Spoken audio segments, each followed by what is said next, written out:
بسم اللہ الرحمن الرحیم۔ السلام علیکم۔ اقرا حفاظ سیکنڈری اسکولز پشاور زون، امید ہے کہ آپ سب خیر و عافیت سے ہوں گے اور آن لائن تدریس سے منسلک رہتے ہوئے اپنے نصابی کام کو مکمل کر رہے ہوں گے۔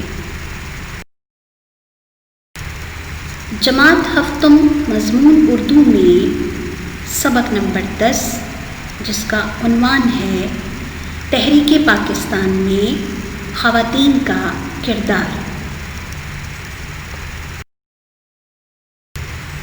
سب سے پہلے سبق کے نئے الفاظ اور اس کے معنی۔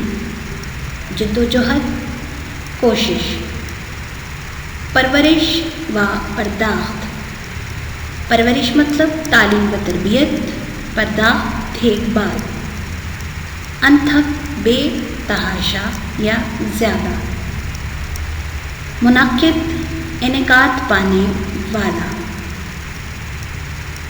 صحبتیں تکالیف، جذبہ حریت آزادی کا جذبہ، سول نافرمانی، حکومت کے احکام یعنی حکم کی تعمیل سے بلا تشدد انکار، بغیر کسی تشدد کے انکار کرنا سول نافرمانی کہلاتا ہے۔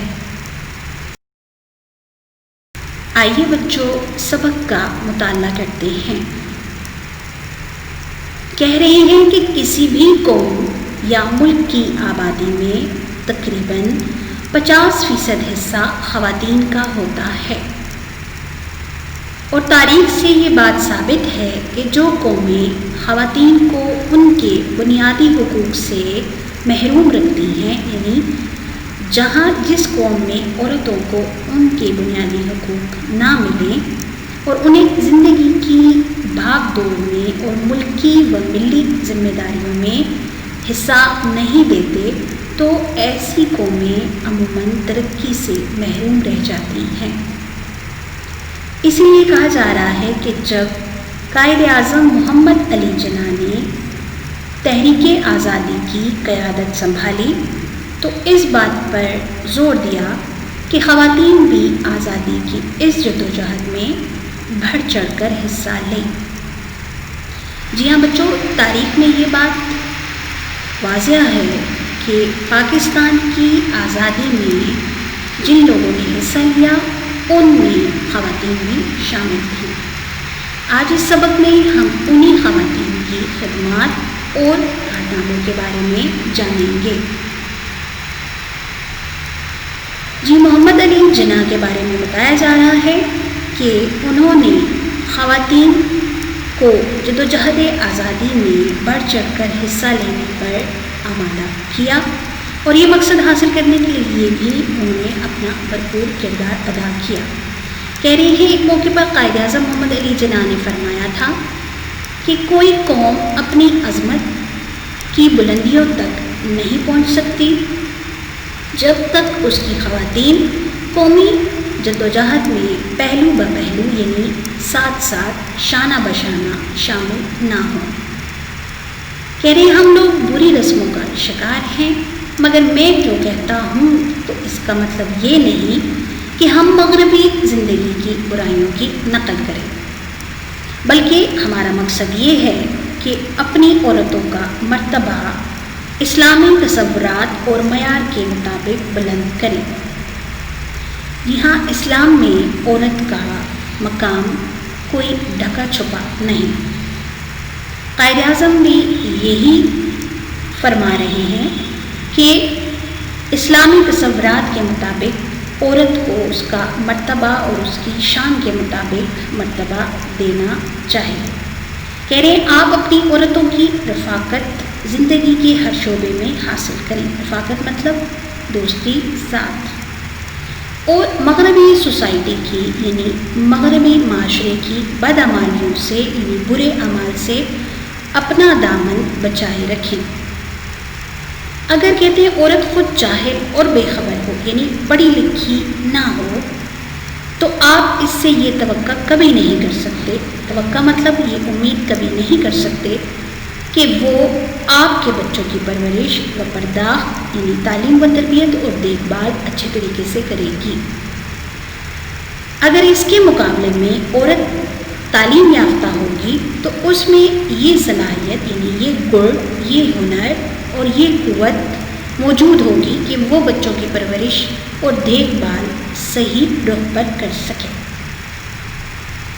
کہہ رہے ہیں قائد اعظم نے یہ صرف زبانی ہی نہیں کہا بلکہ اس بات کا عملی ثبوت پیش کرنے کے لیے انہوں نے سیاسی امور یعنی کہ سیاست کے کاموں میں اپنی بہن محترمہ فاطمہ جناح کو ہمیشہ اپنے ساتھ رکھا۔ محترمہ فاطمہ جناح نے تحریک آزادی میں اپنے کردار عمل سے ثابت کر دیا کہ اگر عورتیں اپنی ملی ذمہ داریاں سنبھال لیں اور انہیں پورا کرنے کے لیے کام کریں تو قوم ہر قسم کے حالات اور مشکلات کا مقابلہ کر سکتی ہے۔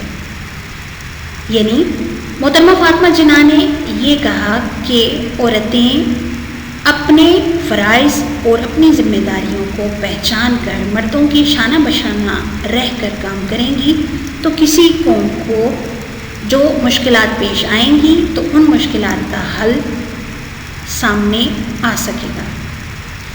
محترمہ فاطمہ جناح نے قائد اعظم محمد علی جناح کی دیکھ بھال اور ان کی مدد کرنے کے لیے انتھک یعنی بے تحاشا کوششیں کی۔ وہ قائد اعظم کی مضبوط اور پرعزم یعنی ارادہ رکھنے والی شخصیت کے پیچھے ایک خاموش طاقت تھی۔ جی ہاں، جیسے کہا جاتا ہے کہ ہر کامیاب مرد کے پیچھے ایک عورت کا ہاتھ ہوتا ہے، اسی طرح اس بات کے پیچھے بھی کہہ رہی ہیں محترمہ فاطمہ جناح قائد اعظم کی دیکھ بھال کرتی تھیں۔ انہوں نے ہر ایک مرحلے پر قائد اعظم کا یعنی اپنے بھائی کا ساتھ دیا تھا۔ انہوں نے برصغیر پاک و ہند کی مسلمان خواتین اور مسلم طالبات کو منظم یعنی اکٹھا کر کے ان میں سیاسی شعور بیدار کیا۔ سیاسی شعور بیدار کرنا یعنی ان کو یہ عقل و فہم عطا کی کہ وہ اپنے لیے اور اپنے ملک کے لیے اچھی سوچ رکھ سکیں۔ انہوں نے برصغیر پاک و ہند کی مسلمان خواتین میں مسلم لیگ کی کارکن خواتین کو قائد اعظم کے پیغامات اور ہدایات کی روشنی میں رہنمائی بھی فراہم کی، ان کی بھرپور قیادت کی، لیکن اپنے لیے کوئی عہدہ قبول نہ کیا۔ مطلب کسی خاص عہدے پر رہ کر محترمہ فاطمہ جناح نے خدمات انجام نہیں دی بلکہ ہر ایک موقع اور ہر ایک معاملے پر انہوں نے خود کو پیش رکھا۔ کہہ رہے ہیں اپنی پوری زندگی قومی مقصد کے لیے وقف کر دی۔ قوم نے محترمہ فاطمہ جناح کی ان عظیم خدمات کے اعتراف میں آپ کو مادر ملت کا خطاب دیا، یعنی قوم کی ماں۔ 23 مارچ 1940 کو جب قرارداد منظور ہوئی، کہہ رہے مسلمانوں نے پاکستان حاصل کرنے کے لیے اپنی جدوجہد مزید تیز کر دی، اپنی کوششیں مزید بڑھا دی۔ کہہ رہے ہیں اس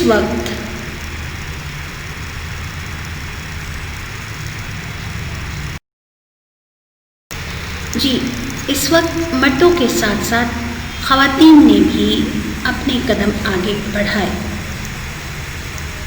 جب پٹنہ میں مسلم لیگ کانفرنس منعقد ہوئی تو محترمہ فاطمہ جناح کے علاوہ ملک کے دور دراز علاقوں سے خواتین کی بڑی تعداد نے اس میں شرکت کی۔ اس موقع پر خواتین کی ایک کمیٹی یعنی ایک جماعت بنائی گئی۔ بیگم وقار النساء نون اور بہت سی دیگر خواتین نے مل کر مسلم لیگ کے مقاصد کو اجاگر کرنے میں بھرپور کردار ادا کیا۔ ان کارکن خواتین نے پورے ملک کا دورہ کیا اور مسلم خواتین میں آزادی کا شعور بیدار کیا۔ کہہ رہے مسلم لیگ کے اجلاس منعقد کیے اور خواتین کو مسلمانوں کے لیے ایک آزاد مملکت کی ضرورت اور اہمیت کا احساس دلایا۔ بیگم محمد علی وہ پہلی خاتون تھیں جنہوں نے مسلم لیگ کی مجلس عاملہ کی رکن بھی بنی۔ وہ ایک پڑھی لکھی خاتون تھی۔ انہوں نے مسلم لیگ کی تمام کانفرنسوں اور جلسوں میں حصہ لیا اور بہت ہی وہ اچھی مقررہ تھیں، یعنی تقریر کرنے والی تھیں۔ جب قرارداد پاکستان منظور ہوئی تو وہ برصغیر پاک و ہند کی جانب سے مسلم خواتین کی نمائندگی کر رہی تھی۔ بیگم محمد علی کے علاوہ کہتے ہیں دیگر خواتین نے بھی مسلم لیگ کے لیے ملک کے مختلف حصوں میں اہم خدمات انجام دی۔ پنجاب میں بیگم مراتب علی نے خواتین کی کمیٹی تشکیل دی۔ فاطمہ بیگم اس کمیٹی کی جنرل سیکرٹری تھیں۔ وہ ایک بہادر اور پڑھی لکھی خاتون تھی۔ اسی طرح سندھ میں بیگم نصرت ہارون نے مسلمانوں کی سیاسی بیداری میں اہم کردار ادا کیا۔ کہہ رہے ہیں قیام پاکستان سے تقریباً 1.5 برس پہلے قائد اعظم نے دہلی میں خواتین کا ایک اجلاس بلایا۔ اس تاریخی اجلاس میں جس قدر زیادہ تعداد میں خواتین شامل ہوئی تھیں، اس سے بآسانی یہ اندازہ لگایا جا سکتا ہے کہ اب مسلمان عورت بیدار ہو چکی ہے۔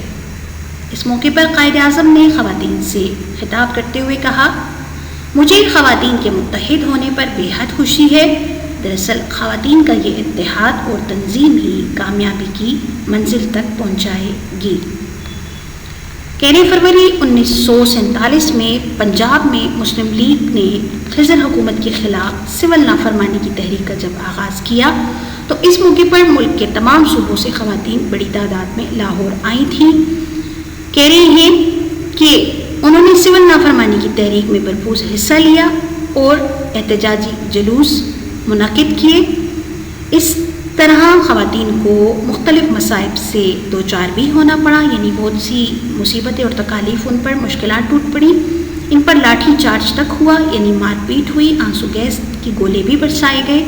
اس کے علاوہ ان کو قید و بند کی تکالیف سے بھی گزرنا پڑا۔ حکومت نے کہہ رہے بہت سی خواتین اور طالبات کو گرفتار کر دیا، لیکن اس سے بھی خواتین کے جذبہ آزادی میں کوئی کمی واقع نہ ہوئی۔ خواتین میں سے ایک لڑکی نے کمال جرت کا مظاہرہ کرتے ہوئے سول سیکریٹریٹ کی عمارت پر چڑھ کر یونین جیک کا پرچم اتار کر، یعنی برطانیہ کا پرچم اتار کر اس کی جگہ مسلم لیگ کا پرچم لہرایا۔ کہہ رہے ہیں بات یہیں تک نہیں ٹھہری، بلکہ جیل میں داخل ہونے والی ایک بہادر خواتین میں سے ایک خاتون نے جیل کی عمارت پر چڑھ کر یونین جیک کی جگہ مسلم لیگ کا پرچم لہرا دیا۔ کہہ رہے ہیں دوسرے صوبوں کی خواتین کی طرح صوبہ خیبر پختونخوا کی مسلم خواتین نے بھی تحریک پاکستان میں بھرپور کردار ادا کیا، جن میں بیگم قاضی امیر احمد خان نے پشاور میں زنانہ مسلم لیگ کا دفتر قائم کیا، یعنی عورتوں کا مسلم لیگ کا دفتر الگ سے قائم کیا۔ بیگم کمال الدین، بیگم زری سرفراز، بیگم شیرین وہاب، بیگم ممتاز جمال، بیگم نذیر طلعہ محمد اور بیگم سردار حیدر جعفری نے صوبے کی خواتین کو منظم کیا، یعنی اکٹھا کیا، انہیں تحریک آزادی کے مقاصد سے روشناس کیا، آگاہ کیا اور کانگریسی حکومت کے خلاف سول نافرمانی کی تحریک میں حصہ لیا۔ حکومت کے احکام کے خلاف جو تحریک شروع کی گئی اسے سول نافرمانی کی تحریک کہا جاتا ہے۔ بیگم نذیر طلعہ محمد اور بیگم سردار حیدر جعفری نے سول سیکریٹریٹ پشاور سے یونین جیک اتار کر سبز ہلالی پرچم لہرایا۔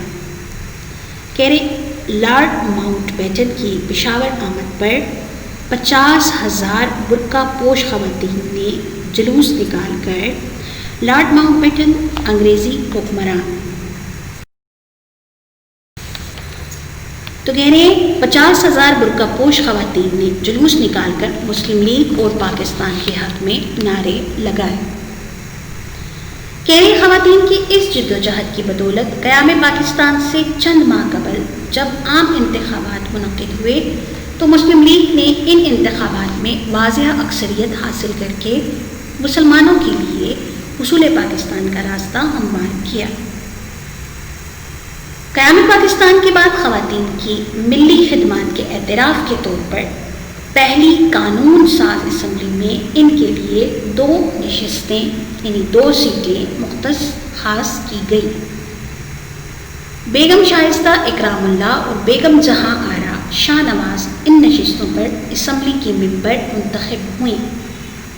اسی طرح جب اقوام متحدہ میں پاکستان کا پہلا نمائندہ وفد بھیجا گیا تو اس وفد میں ایک خاتون بیگم سلمہ تصدق حسین کو بھی شامل کیا گیا۔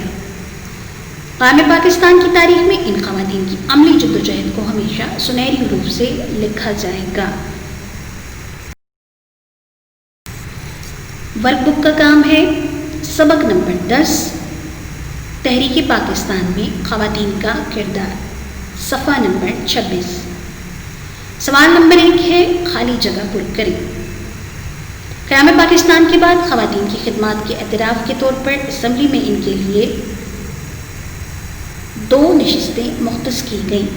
سبق میں ابھی آپ نے پڑھا قرارداد پاکستان کی منظوری کے وقت خواتین کی نمائندگی بیگم محمد علی نے کی۔ اقوام متحدہ میں پاکستان کے پہلے نمائندہ وفد میں ایک خاتون بیگم سلمہ تصدق حسین بھی شامل تھیں۔ لارڈ ماؤنٹ بیٹن کی پشاور آمد کے موقع پر 50,000 برقع پوش خواتین نے جلوس نکالا۔ سوال نمبر 2 واحد کی جمع لکھیے۔ واحد الفاظ ہیں صوبہ، صوبوں یا صوبے، خاتون، خواتین، رکن، ارکان، مصیبت، مصیبتیں، مصیبتوں، انتخاب، انتخابات۔ سوال نمبر 3 جملے بنائیں جو ان الفاظ کے جملے آپ لوگوں نے خود ترتیب دینے ہیں۔ صفحہ نمبر 27 سوال نمبر 4 متضاد لکھیے ان الفاظ کی ضد۔ جاہل، عالم، مضبوط، غیر مضبوط۔ مضبوط کا مطلب ہے پائیدار، پکا یا پختہ۔ زندگی، موت، با پردہ، بے پردہ، آزادی، غلامی۔ سوال نمبر 5 مترادف لکھیے۔ مترادف یعنی ہم معنی الفاظ۔ نمبر 1 پر ہے شعور، مترادف ہے عقل۔ منظم، ترتیب شدہ۔ اکثریت، کثرت یا زیادتی۔ زندگی، حیات۔ زنانہ، عورت۔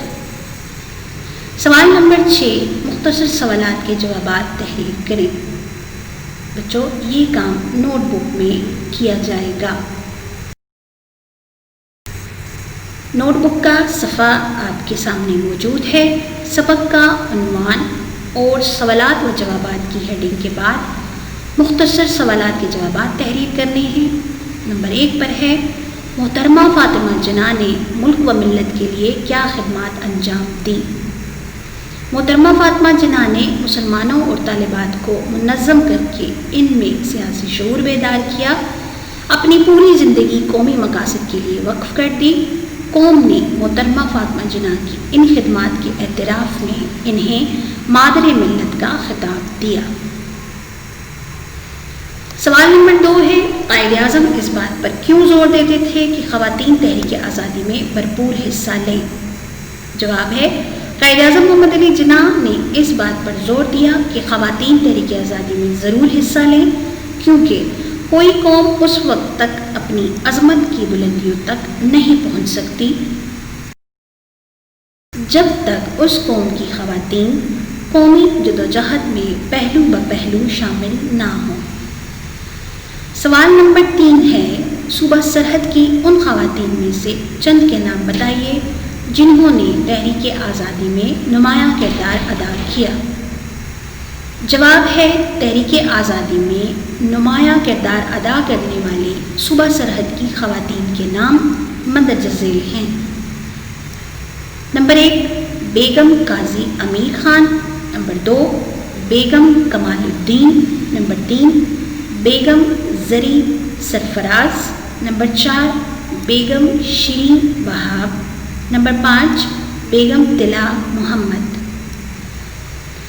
سوال نمبر 4 صوبہ سرحد کی خواتین نے سول نافرمانی کے دوران کیا کارنامے انجام دیے؟ جواب ہے بیگم نظیر طلعہ محمد اور بیگم حیدر جعفری نے سول سیکریٹریٹ پشاور سے یونین جیک اتار کر سبز ہلالی پرچم لہرایا۔ ان خواتین نے بڑا جلوس نکال کر مسلم لیگ اور پاکستان کے حق میں نعرے لگائے۔ جو تمام سوالات نیلے مارکر سے لکھنے ہیں اور جواب پیلی روشنائی والے پین سے لکھنا ہے۔ ہر سوال کے جواب کے بعد اختتامی لکیر لازمی لگانی ہے۔ تو کہہ رہے ہیں 50,000 برقع پوش خواتین نے جلوس نکال کر مسلم لیگ اور پاکستان کے حق میں نعرے لگائے۔ کہہ رہے خواتین کی اس جدوجہد کی بدولت قیام پاکستان سے چند ماہ قبل جب عام انتخابات منعقد ہوئے تو مسلم لیگ نے ان شکریہ